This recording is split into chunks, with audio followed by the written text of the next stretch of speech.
হে মাইয়া, তোমার নাম কি? আর আপনি? আমার নাম শিলা। শিলা কি যাওনি?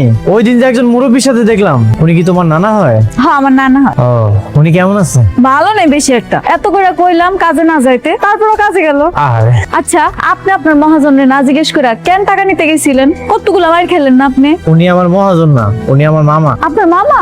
আপনার আপন মামা? না না, আপন মামা না, উনি আমার সৎ মামা। আমার মায়ে কইছে আমগর যে ব্যবসা, এই জায়গার ম্যানেজারের দায়িত্ব পালন করব। আপনার ব্যবসা মানে? এটা তো আমাদেরই ব্যবসা। এই ব্যবসা রইতেছে আমার আব্বার। আমি তো লেখাপড়া জানি না, তাই এইখানকার সব দায়িত্ব আমার মামা পালন করে, হিসাব নিকাশ থেকে শুরু করে সব কিছু।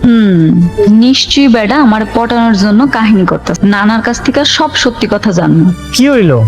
না না, বাজারে যাবো তো, দেরিয়ে যাইতেছে, যাই। হ্যাঁ, আপনারা কিন্তু রাতে খেয়ে যাবেন, রাতে রান্না হচ্ছে, খাবেন তারপর যাবেন। মা কে ওনারা? ওনারা হচ্ছে সিফাতের গেস্ট। আসসালামু আলাইকুম।